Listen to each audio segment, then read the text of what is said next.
Welcome to the Whitmer Cast, a podcast by the John Whitmer Historical Association. We bring you essays, interviews, panel discussions, and broadcasts related to Mormon history and restoration studies. Thank you for tuning in today.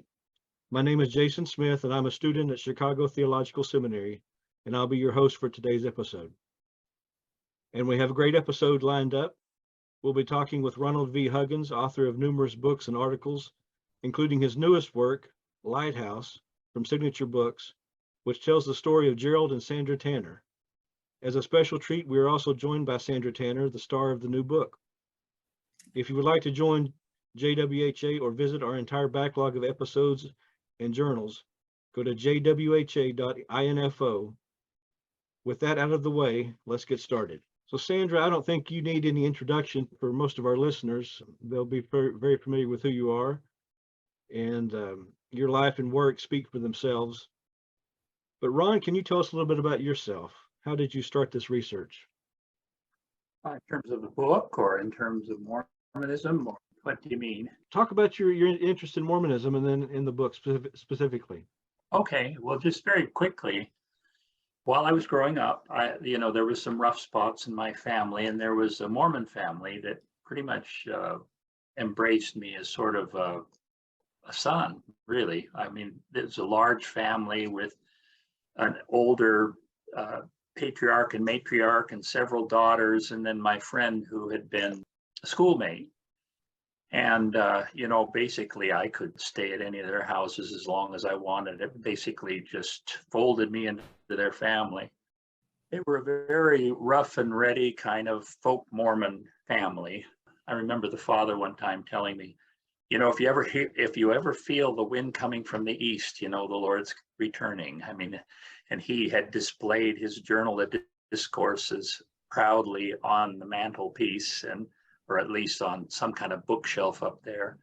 And so that was my, and of course they were always having the missionaries over to talk to me. And so this was my introduction really to Mormonism. And so later when I became a Christian, I was interested in it just specifically because of this family connection. And then later, I actually got sort of drawn in. I wrote an article during my dissertation. I was working on the Burned Over district in Western New York. And by the way, I mean, I've only done 2 books, this one and another small one, mostly articles. But I did an article for Dialogue on Joseph Smith and Romans 7, because that was the subject of my dissertation, just in that big area in Western New York, the revivals and the various different groups. And so that led eventually, well, it played into my being asked to teach at Salt Lake Theological Seminary in Salt Lake City. And then once you're in Salt Lake City, you're in the Mormons. This is a subject that you're engaged in, just as a matter of fact. And I had read the Tanner's newsletters. I was always intrigued by them because of the contrast between their homemade appearance and the quality of the work. I mean, I had seen other books like Will the Saints Go Marching In and Ed Decker, and I knew that they were not the same quality, even though the production was better.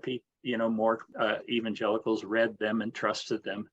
I mean, I remember one time in a bookstore, and someone asked for where I was working, a Christian bookstore, and someone brought forward a Decker book. And I said, no, let me try and get you something better than that, because I knew of problems in Decker's work. And I showed it to my boss, and he just said, well, he's the authority, and so I knew, for example, that Ed would take a series of quotes out of the Tanner's shadow and just stick them all together as coming from 1 or 2 authors, when they were how many 5, 10 authors you may remember, Sandra. But so Mormonism was there, and I knew the Tanners. I mean, when I went to Salt Lake, we became friends. This is 1999, 2000. Jerald was still living, but he was in decline. He wasn't, he could remember things, but he wasn't in full vigor. And so what happened was, when he died, I wrote 3 articles in the Messenger on Jerald's life. And so then in 2008, I got an email from Gary Bergara and saying, well, would you write this for signature? Actually, he was saying for Smith Pettit, so I wasn't sure it was coming out Smith Pettit or signature at the time. And then he said, well, if you don't write it, we're going to give it to this other scholar and he'll write it. And I knew that the other scholar had an issue with the Tanners, and I'd read his work on the Tanners, and I'd heard him speak on the Tanners. And I knew that he sort of interpreted everything they did with the sinister overlays. So for example, from Pauline Hancock's work that she would always use big letters, caps for her italics and underlines. Same with James Wardle. And so this author was interpreting that as Jerald raging. And it just wasn't that. It was just the fact that you didn't have italics on the manual typewriters, and he was following his mentors, Pauline and James Wardle. And so I agreed to it on the spot back in 2008, kind of thought, what have I got myself into? 50, 60 years of ministry and research and reaction, all the other people coming back at them. And so what happened was I was away for a few years and teaching in Missouri. And after that, I had to decide, where am I going? I thought, well, I got to go back to Salt Lake, because there's no place you could write this biography without being there. First of all, direct access to Sandra, and then the Marriott archives with Wardle's papers and with several of the Tanners and the Young family papers, Brigham Young Jr., Mike Morcourt's papers, who was deeply involved in this, and also the church archives. So we actually came back with that specific intention. Let's go back in 2014 and finish this promised biography that I was supposed to come up with. And so that's the origin of the book. And how long did you spend? You said you came back in 2014. How many years do you have in this book? Reading it, I can tell that it's a labor of love, that you put a lot of time into it. Yeah, that is what it is. It's an act for my friends, making sure that I felt that the story should be told, but I felt that if it was told, it had to be told fairly and even-handedly. And actually put in 4 years writing it. I turned the manuscript in on May 1st, 2018. And so it was essentially, in my view, done then. And then there was haggling over editing over the next 4 years, actually, and delays and various things. COVID certainly contributed to that, but there were other delays. I think it was put on the back burner for a while. More pressing things probably intruded, like Michael Quinn's death, probably kind of reorganized things, and different things that were going on in the church, and different evaluations as to what was important. So plus the original book was twice as long, so they cut it back quite a bit. What was it like to have your research subject just a phone call or email away, or being able to just go and visit with her? That was really helpful. And not only that, but the Tanner's files, is that I used to have a little motorbike, and I'd go over there, gosh, sometimes several times a week, to try and, because as I'm working, I'm thinking, now Sandra never actually saw the manuscript until it was done, but it was always working on this story, going over to Sandra, getting her take on it. And sometimes she would correct what I was finding in the in the manuscript material and so on. Sometimes it would work the other way. We'd figure out, well, it couldn't happen on that day because that was a Tuesday. And it was wonderful. Of course, one of the disadvantages, which I mentioned in the book, is that Jerald, by the time I started, he was gone. And so that meant that I didn't really have his living voice, and I had to interpret Jerald through Sandra. And then it was a little bit hard to reconstruct how he felt or responded, or his sense of different events, because of course Jerald and Sandra were quite different people. And so, and then also, many of the things that Sandra remembers are the amusing, funny stories or weird, quirky things that Jerald did, because he was certainly an oddball character, an odd duck in some ways.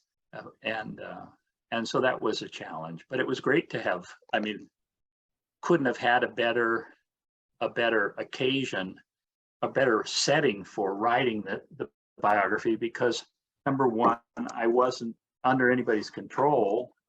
Probably Signature's desires were the most dominant thing.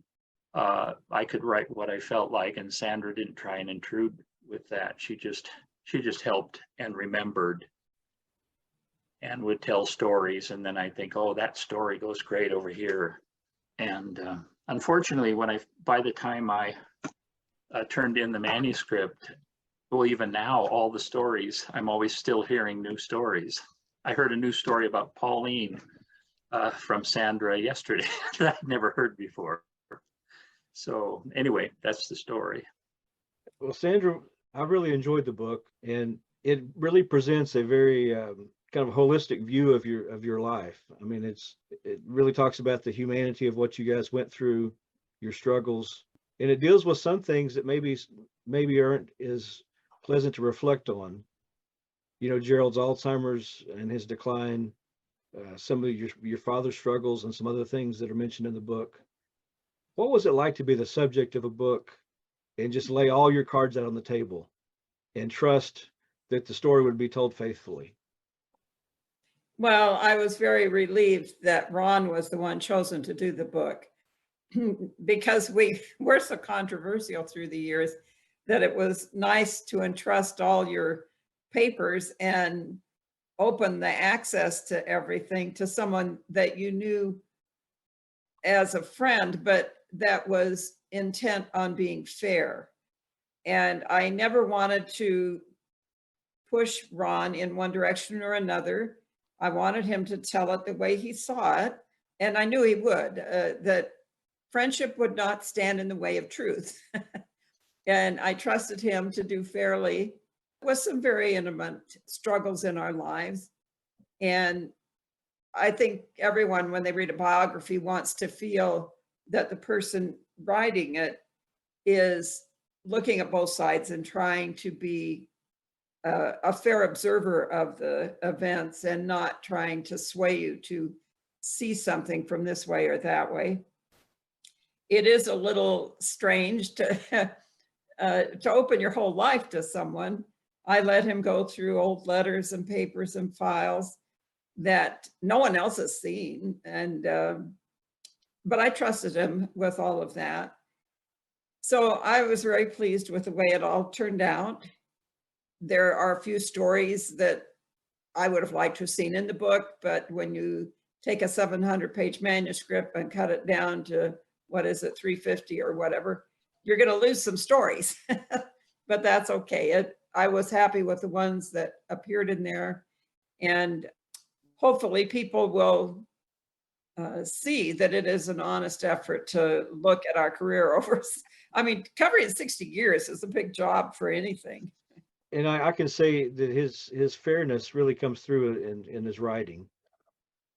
Ron, you did a tremendous job with presenting all aspects of the story that you could, even with some of those figures that the Tanners dealt with that were sensational or questionable characters, like DJ Nelson and some of those. I thought you dealt with that fairly. Ron, what were some of the hurdles or stumbling blocks that you experienced in the research? Well, one of the things, I guess one of the hurdles was a superabundance of materials and issues, and trying to get the bigger story of things that Jerald and Sandra had been involved in. And at the beginning of the process, and I was kind of telling the people at Signature all along, well, this isn't really, you can't tell the story of the Tanners without telling the story of Mormon history for the last 50 years. And that means every side of the different debates and arguments and the colorful characters and things. And so just at the end, one of the editors over there said, well, you know, I was reading the final manuscript, and this just isn't about the Tanners, it's about Mormon history for the last 50 years or 60 years. I said, well, yeah, but that's what I've been saying all along. So that was that was an impediment. And I mentioned trying to figure out kind of how Jerald viewed the world, what his inner life was like, which I think was something that because of his private personality, even's a question sometime for Sandra, because he was very private, very shy, kept things to himself. And I would have liked to talk to him.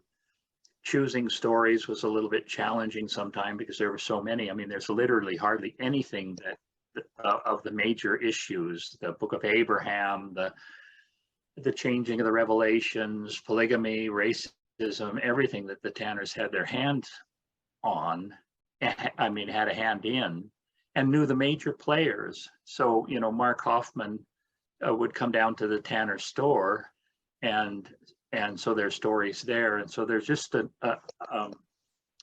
trying to balance out just telling the story and putting in all the other figures and like interesting characters and significant people. Another hurdle for me was to keep it nice, because there's characters in the book that just honestly looking at them, especially when I don't know them, it's hard to depict them as in a sympathetic light. It's hard not to view them as an undesirable characters, repellent characters. Joseph Fielding Smith is not the most lovable guy, at least viewed through what he did and wrote. And the same thing with the lawsuit, which was one of the most difficult, the $1 million lawsuit, which I felt was really frivolous, and it seemed like the lawyers were being the worst of what lawyers are known for. And so just working through that chapter was tough, keeping the adjectives that are burbling up like cad, bounder, scoundrel from entering the text. And so that was a thing too, just trying to give everybody a sympathetic reading despite having feelings at certain points. You both have mentioned, things that you felt were left out of, you said you had to cut it down to about half its size. Sandra, I'll start with you first. What are there any particular stories that you feel like really should have been in the book that didn't make it, that you can think of? Well, at this point, I'm a little fuzzy on what got cut out of the story. When I went back and looked at some of the earlier stuff of Ron's earlier drafts, I realized that a lot of the stories that are in the book were just told in a much more expanded version, where you had a lot more of the details surrounding different events that were told, and which I find the details very fascinating, and I think they add to the story, and I feel bad some of those details had to be cut out. But I realize most people are not going to read a 700-page book. So I just had to be content with the limited telling of events that I thought would have benefited from a bigger telling of the surrounding events. But any biography suffers from that. I'm sure doing stories of any figure that covers a number of years is going to suffer from not being able to tell all the details of big events that happen. So it's part of the problem of editing. Ron, what about you? Well, even though I read through the manuscript the last time, just a few months ago, I keep hitting places where I'm thinking, well, where's that piece, And so a lot I'm not even sure all what's left out of it. And I haven't looked at the full manuscript for a while. So, but one of the things that Sandra mentions is the story of Ferguson, Thomas Ferguson, their interaction with him. He was a Mormon archaeologist who basically came to the conclusion that there was no evidence in South America or Central America for the Book of Mormon, and sort of, I don't recall the whole story now, but that didn't get in, and we would have liked to have seen that in. I would have liked to some of the stories, as Sandra said, they were more filled out. Some, I think, would have been better served if the fuller story had been told. I think a little bit more background on some of the chapters, like, for example, even the Mark Hoffman chapter, I think there were some things in there, the bigger picture of his forgery that didn't get in. I understand why it didn't get in, but I would think that just it would have been good to have it in. What, and this is for both of you. Ron, I'll let you go first. What were some of the most surprising things that you discovered while working on the book? And Sandra, when it comes to you, what were some of the most surprising things that you thought Ron found interesting, that you thought, well, that's just normal life? But Ron, go ahead. I think one of the things that surprised me a little bit, I knew something of it, but was Jerald's whole person, just that he was who he was. When you don't know the person personally, well, I did know him for the 6 years of his decline, but his narrow focus, his, in a way, very simplicity as a person, his annoying personal following the rules, like you don't cross the street when there's no crosswalk, you have to walk down to the corner. If you get 25 cents in change that doesn't belong to you, you got to go back to the store. These kinds of things. Another thing was, of course, like when I heard that they sponsored, I knew they sponsored World Vision's children, but I had no idea that they sponsored 100 of them. That was just Jerald. And when he was pressed to ask to be at the rescue mission just daily for the rest, not every day, but most days of most weeks, he was down at the rescue mission half a day. It was just the other half of his life. And so his single-mindedness certainly was a surprise to me. Because what happens is as you write someone's story, you're sort of trying to use empathy to understand them. And then just coming to terms with the fact that Jerald Tanner is a very unusual person. We even talked about the possibility of there being some level of autism there. Sandra and I don't know whether that would be appropriate or not. But I wouldn't say he had extreme autism, certainly, because I've encountered that. But so that was a surprise to me. Sandra, what were the surprising aspects of this process for you? Well, I don't know about surprising, but in digging through all the old stuff helped me to have more understanding of how Jerald ended up the way he did.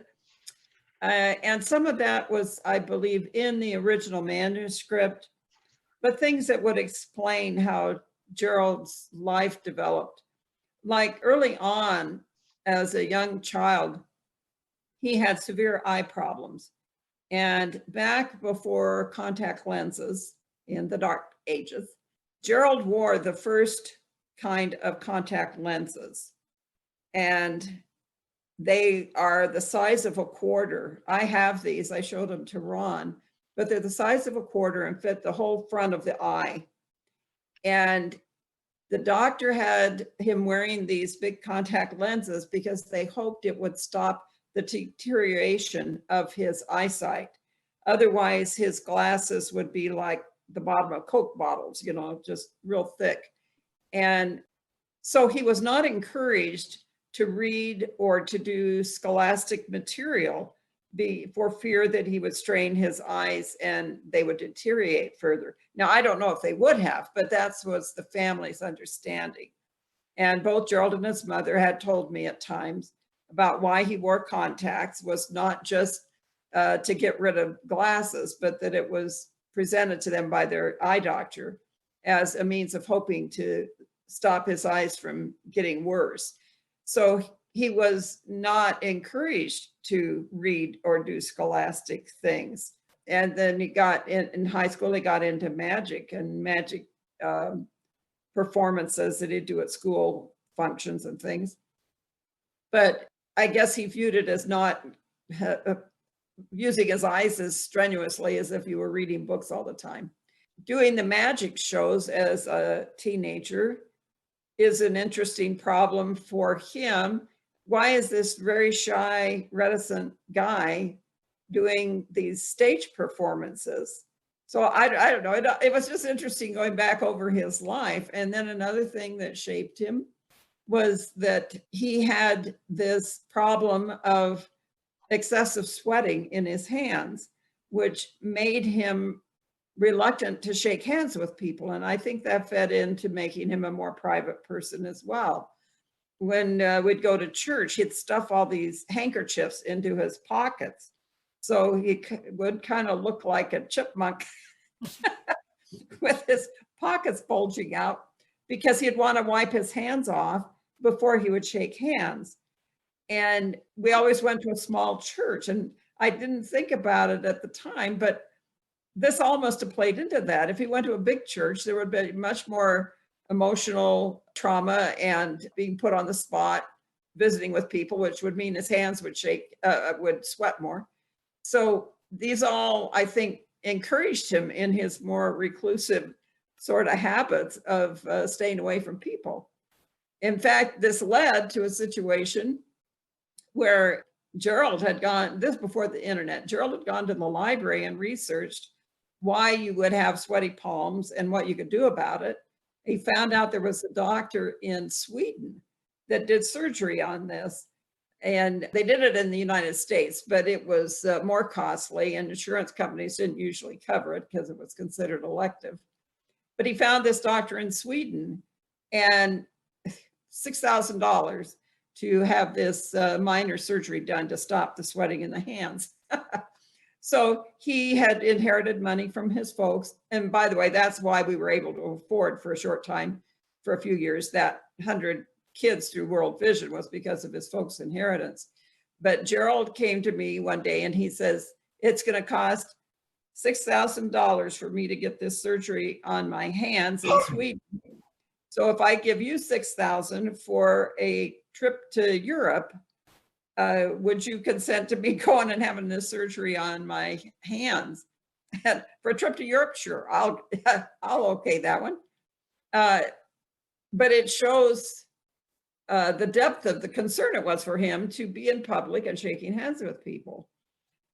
And it did help. So there were just different things in Jerald's life that way as we reflected on it and going through it all, that I started putting different pieces together to understand better why he became the recluse. And by then he had figured out that he could read all the books he wanted and it wasn't going to affect his eyes. The eye doctors had moved on and getting smarter through the years. And they said, no, you can read all you want. That opened things up in that regard. So it's all been a journey for me just to fit all the pieces of our lives together and see it as a whole, not just little incidences. If I can add one thing that did surprise me. Well, first of all, I wish they had that section. I thought that section of the trip to Europe was a significant one, which didn't get in. But one of the things that did surprise me was how many of the issues that were dominating Mormon studies during the years that I taught here, especially in other words, after 2000, were already issues that Sandra and Jerald and their circle, including Pauline and Wardle, were working on back in the 50s. So this is, that was interesting to me. And some of the solutions, like dealing with modalistic language in the Book of Mormon, the idea that there's only one God somehow expressed in three persons, which is to the right of Orthodox Trinitarianism, whereas current plurality of God's doctrine is more to the left of Trinitarian theology. So that Mormonism took this huge swing, or Joseph Smith, from a very monotheistic to the exclusion of the idea of the Trinity almost, over to a plurality of gods. And the way that Pauline, which you probably researched yourself, Pauline and Jerald and others struggled with the first vision story with the two personages, tried to make sense of that. and just all the issues that became really common knowledge after 2000 had already been treated and were being treated so much earlier. That surprised me. And it's the story of the book too. So, well, and you mentioned again Pauline Hancock and James Wardle, and I tried to warn Sandra that I probably will ask about those two characters because they intrigue me so much. Sandra, can you tell us a little bit about the influence of those two people and this early time in your marriage and in your ministry where you still believe the Book of Mormon, you still believed in Joseph's gift to translate the Book of Mormon, and maybe your baptism and conversion experience? My family's connection with Pauline Hancock goes back before I knew about it. My mother had read Brody, and so had one of my aunts and my grandma back in the 50s. And so they had started studying, visiting used bookstores on trips to Salt Lake. They would visit used bookstores and things. Somehow or another, my mother came across James Wardle's barbershop. Some way, my grandma got in touch with James and had got on some sort of list James had figured out of people interested in Mormonism in the area. And so she becomes the channel through which I meet Jerald, because when Jerald starts studying Mormonism, he finds James Wardle's barbershop. And through James, he finds out about Pauline Hancock's church. And through James, he does research into the breakoff groups, and he goes back to Missouri, meets Pauline and her church, travels twice there and gets baptized by them. And then he's back in Salt Lake. Jerald decides to start some sort of little cottage meetings at his folks' house, and asked James for a list of possible people that would be interested. And so that's how my grandma got a notice about this meeting that she asked me to drive her to. And that's when I connect with Jerald and the little church in Missouri. But my mom had already done this before I met Jerald. She had been in contact with Pauline Hancock and written a few letters back and forth. So when I got engaged to Jerald, my mother was not pleased because she already knew about Pauline's church, and she felt they were an extreme splinter group and was not wanting me involved and fought against it and hoped that, well, she'd rather have me be a Mormon than be in Pauline's church. She'd rather I was nothing, but it would be better to be Mormon than in this little splinter group. So the whole story includes many of the same people in different stages of our journey through Mormonism. So it's been odd to go back and see all the threads that connect, like that my mother was already aware of James and Pauline before I even met Jerald. Ron, do you have anything to add about this? well, I mean, you mentioned Sandra's actual conversion, and she didn't mention that. So did you want to talk about that, Sandra? Oh, okay. So when I meet Jerald, he's playing tapes of Pauline's and from the little group in Missouri, trying to help me see that Utah Mormonism is not God's plan, that the Book of Mormon doesn't teach Utah Mormonism, and that I needed to reject all of this and just follow Christ using the Bible and Book of Mormon. But he could see that I was struggling with putting the pieces together, just him and me talking about these things. So he asked me, after we got married a couple months later, he asked if I would be willing to go back to Independence, Missouri and meet the group back there.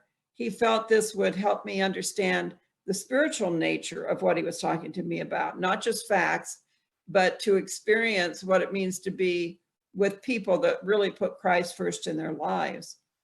So I went on the train alone back to Independence, Missouri, I had just become pregnant, so I was having morning sickness every day, which made the trip less than enjoyable.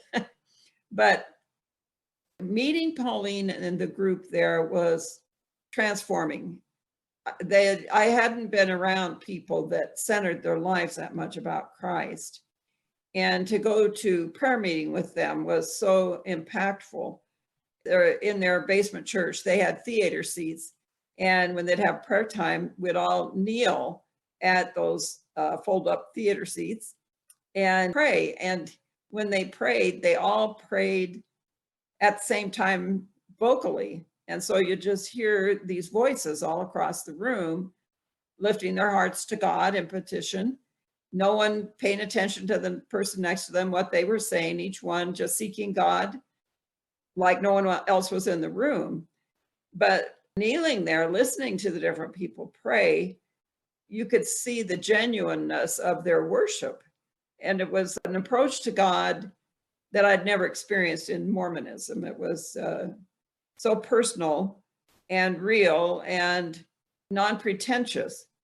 They weren't praying for anybody else to hear. So it really impacted me to meet with these people that love God in such a centralized part of their life.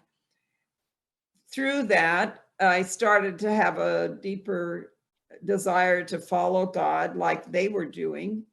And when I got back home, Jerald's taking me to different Christian churches in California.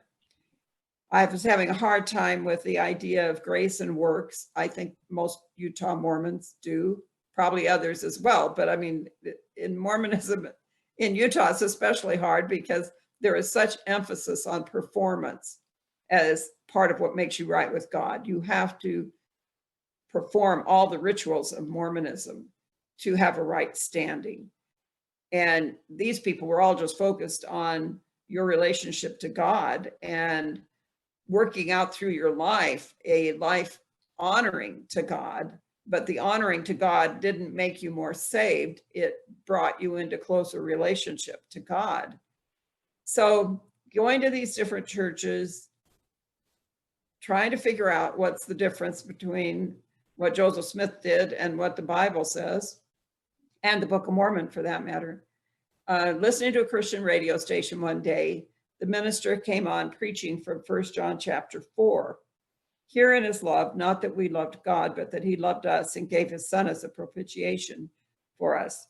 And as the minister went through and explained this portion, it finally was like turning the lens on a magnifying glass or on a telescope or something to bring it into focus, that I put those together and figured out what they were all meaning, that coming to Christ was not signing up for a list of do's and don'ts or achievements.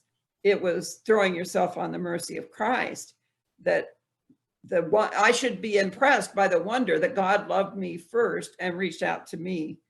And in Mormonism, you didn't have that God to me emphasis. It was my effort towards God, which made it much more of the personal effort than God's reaching out.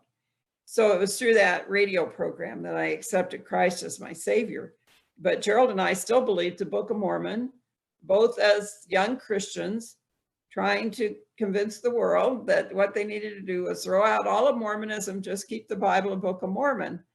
And then over the next few years, we were challenged on the Book of Mormon part until finally we set the Book of Mormon aside as well. And that would have been in the fall of 1962. So we got married in 59. By the fall of 62, we had given up the Book of Mormon. So in the winter, the start of 63, we started looking around for a regular Christian church in our area. And that's when we started attending the Christian Missionary Alliance, which would be an evangelical Christian church, somewhat close to maybe a combination of Nazarene and Pentecostal, I don't know. So that's how we ended up there. Did that answer what you were asking? Yes, thank you. I want to ask about a couple of other individuals that Mike Marquardt that comes through periodically in the book, and I know our John Whitmer Historical Association listeners are very familiar with Mike. I was wondering, Ron, if you could tell us about how helpful his papers were in the research, and did you talk to him about some of the research too? Yes, they were extremely helpful. I think Mike's papers are the most asked for at the Marriott Library. At least I've heard that. For a long time, they just kept them right there on the floor, so anybody asked for them.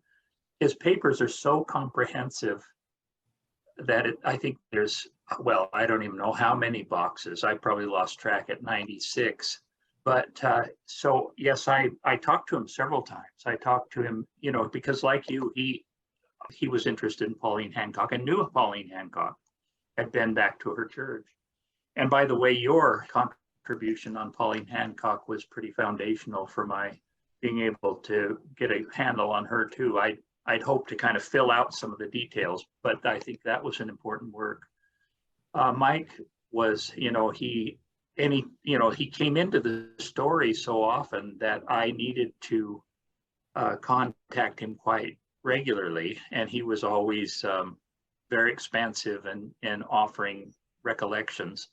One time he'd been called in on the question whether he was supportive on polygamy, and that's in the book. And so he told me that story and pointed me to the documents.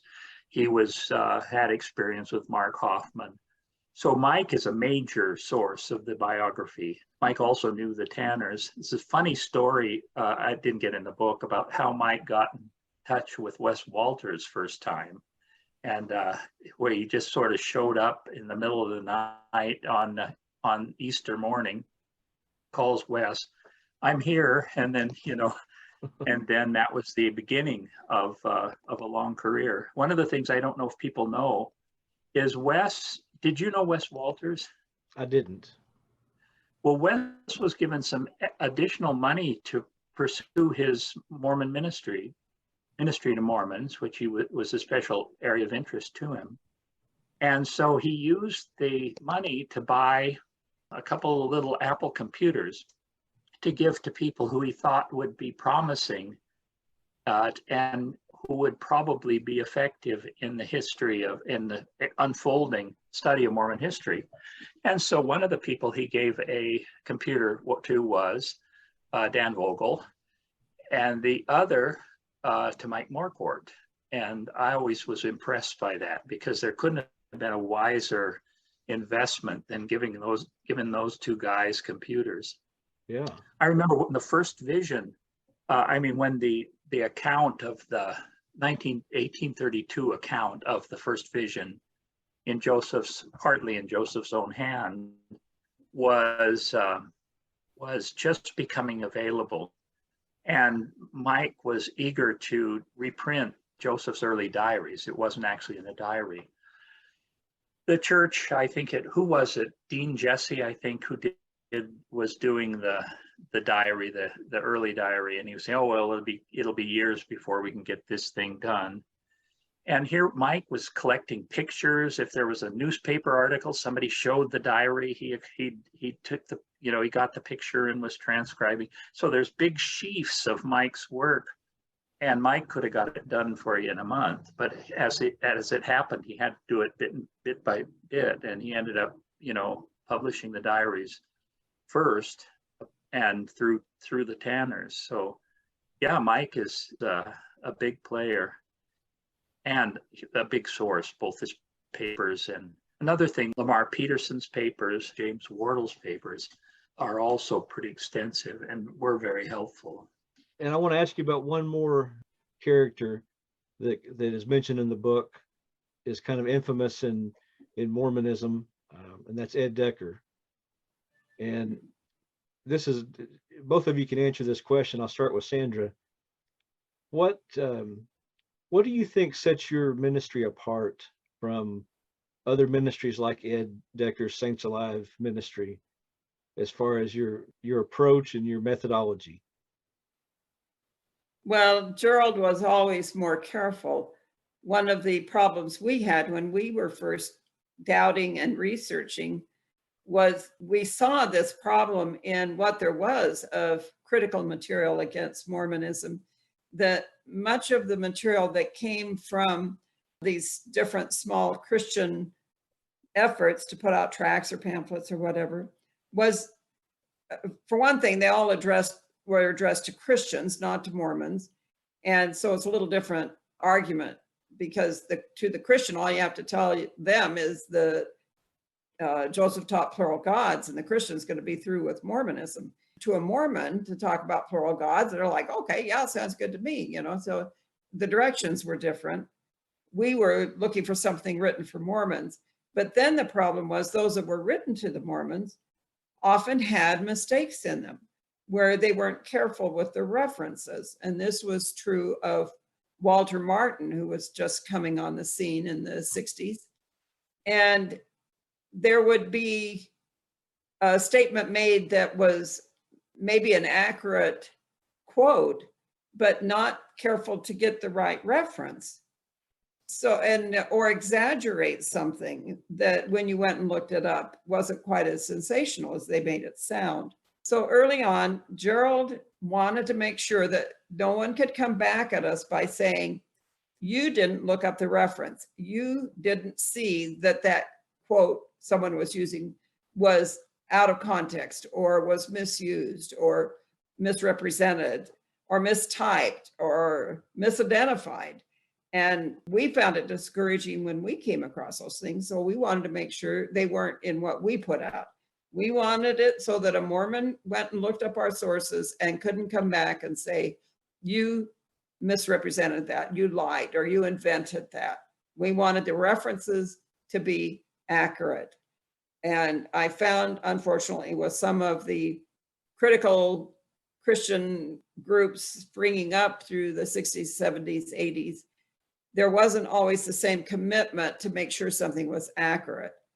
There was too much of a willingness to just accept some statement by somebody without checking it out, without looking for references. And I found that very discouraging, because once a Mormon hits an error like that in the writings, they dismiss all the people who are critical of Mormonism.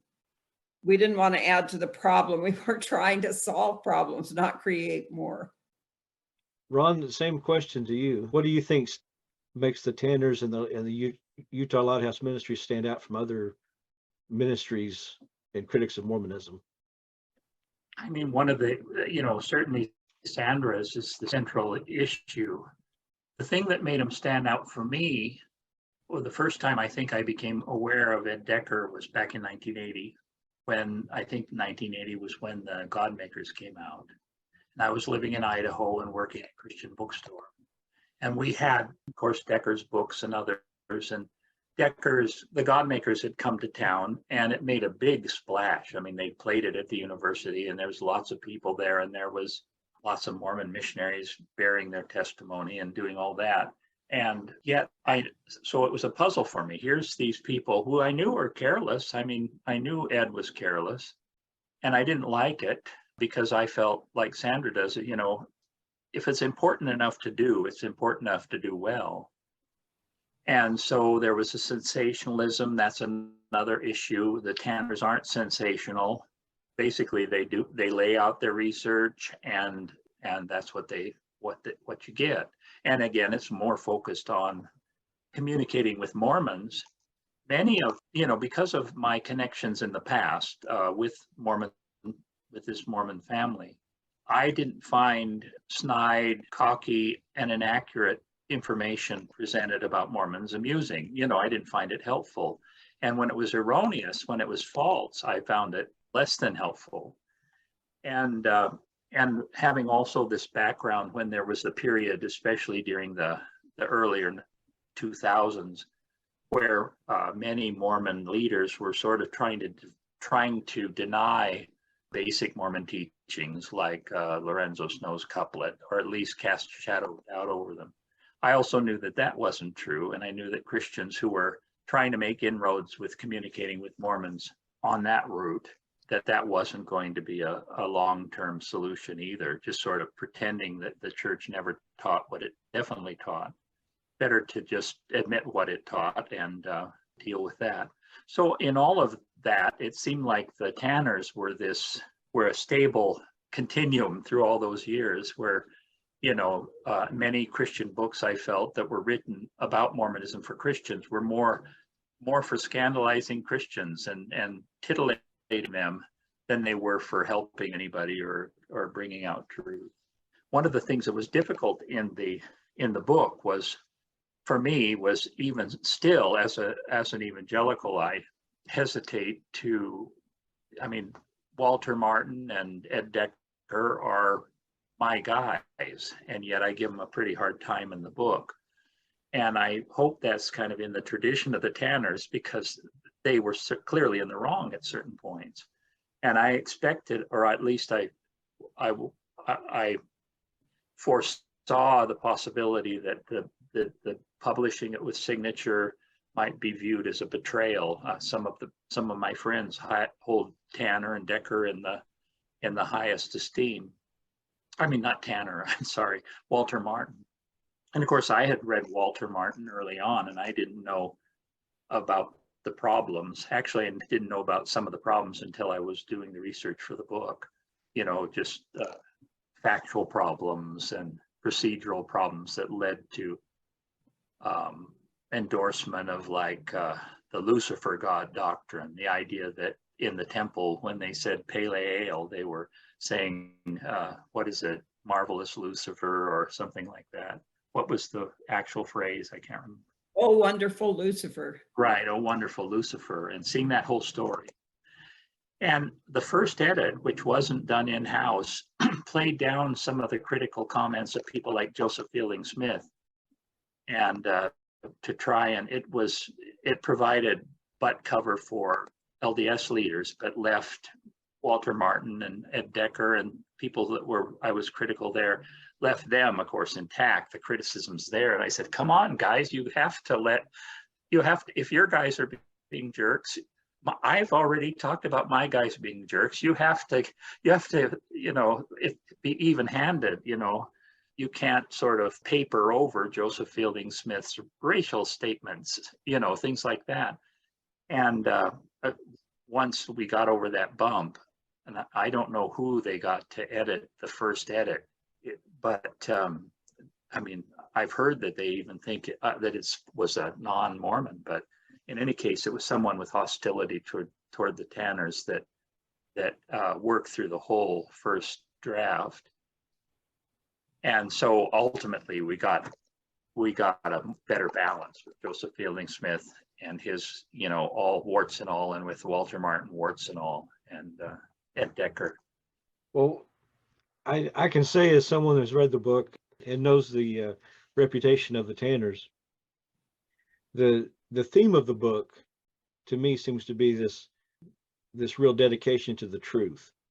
When you guys had published things unknowingly that weren't true, you remedied that. You called out others that would have been things that would have been helpful to your side, to your argument, but they weren't true, and you guys called them out on that. What for both of you, what do you think is the primary takeaway that you want people to have of this book when they read it, besides that dedication to the truth, which I think is a strong theme throughout? Well, I would hope that they would have a better appreciation of the struggle to get the actual history of early Mormonism told. That I hear different people today talking about church history as though it all just started going and getting discovered after the 1980s time period. And I'd say, no, we were writing on first vision problems in the 60s. And so I think it gives you a better feeling for the progression of historical research in Mormonism over those 60 years, that it started earlier than a lot of the people today realize, and that it was much more of a struggle, that the church was hiding history very effectively in the 60s and 70s and 80s. Certainly the Mormon Church has gotten more open today, and they do publish more of their history. And that's a good direction, but they have not fully got to the point of telling their story in a non-varnished way. They still hold back on certain topics and certain diaries. But our book shows the struggle of the last 60 years for everyone, not just for us, but that it was the pattern of Mormonism to hide its history, to distort the history, to make it a faith-promoting story.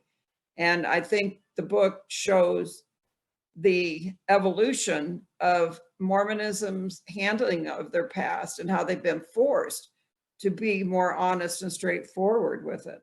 Ron, how about you?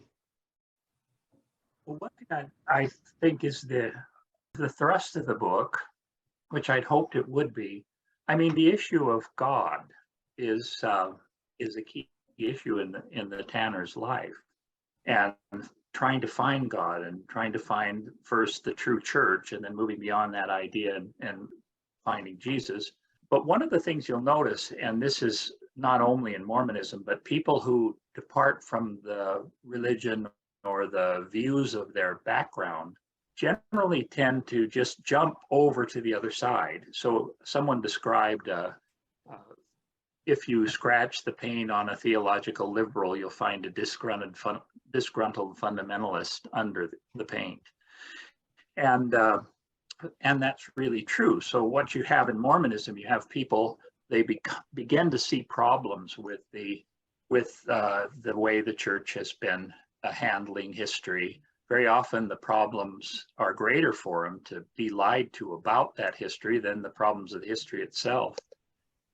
And then they leap over, immediately they give up the whole thing and go over and join a camp of atheists or people who are just hypercritical of Mormonism.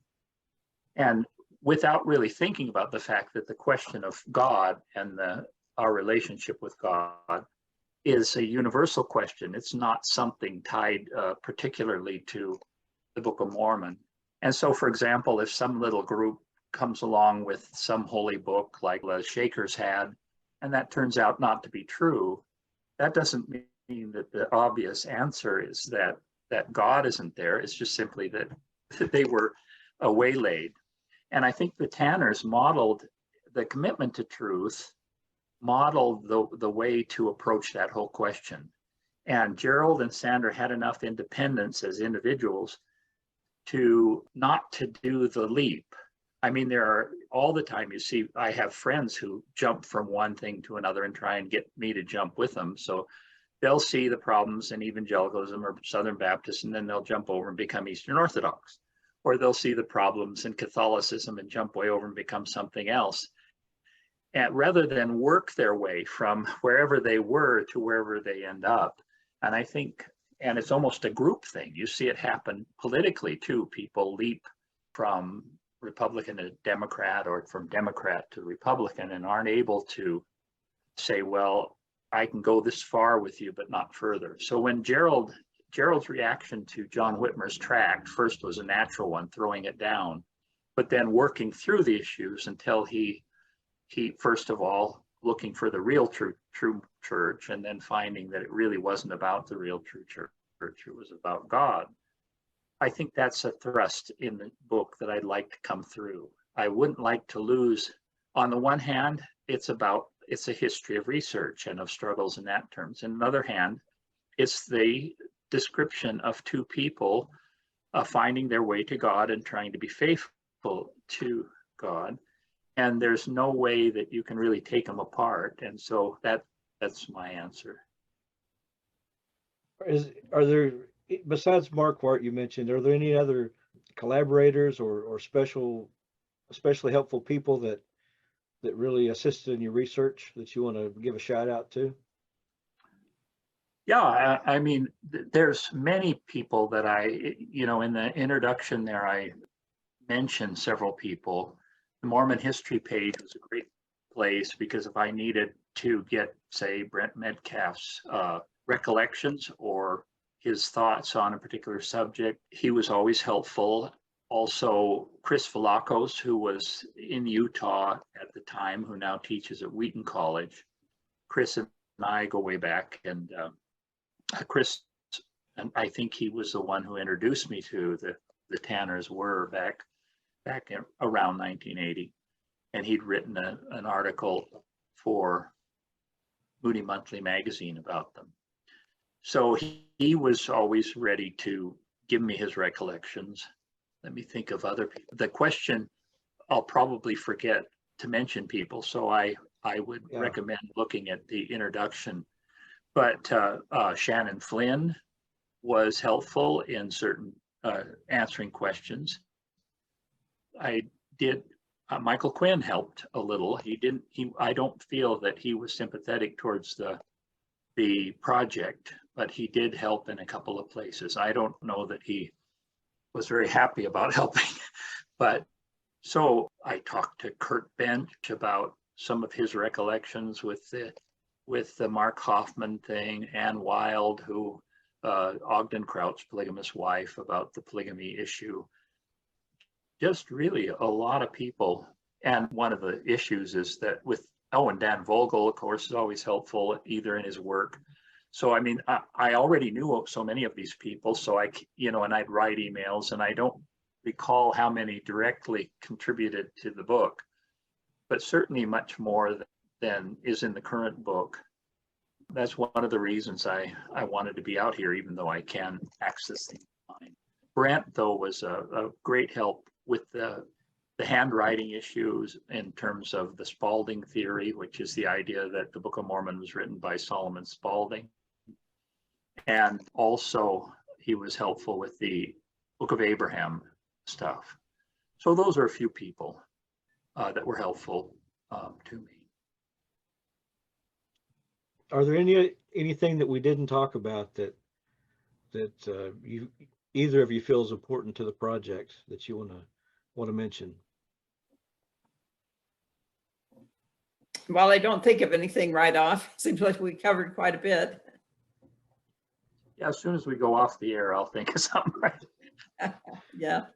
If people want to get in touch with you, you want to talk about how to get their hands on the book, and also Sandra, if you want to talk about the ministry, how to contact you.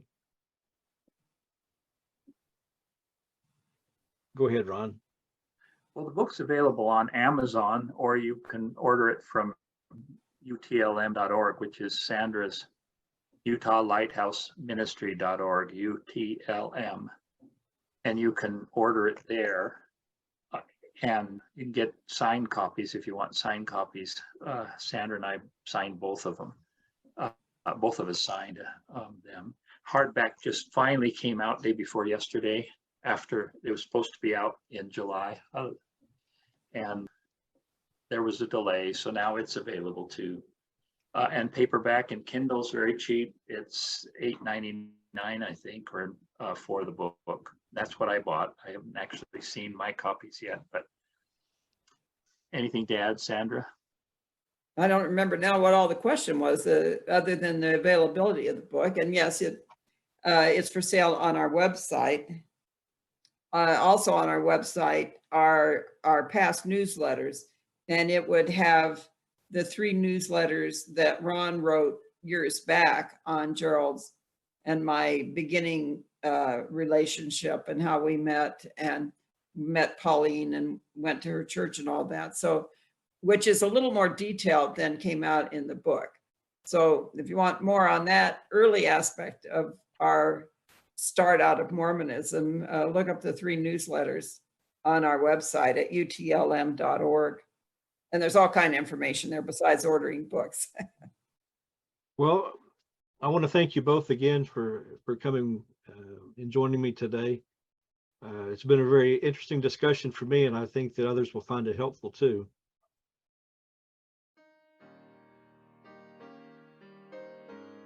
We want to thank you for tuning in to the Whitmer Cast. The John Whitmer Historical Association is an educational nonprofit institution. For more information, visit jwha.info, where you can meet our team and join the association, read past issues of the JWHA Journal, and get updates on upcoming conferences and events. Our theme music is I Love to Tell the Story, composed by Tom Moraine. This podcast is a production of John Whitmer Historical Association. Copyright August 2022. All rights reserved.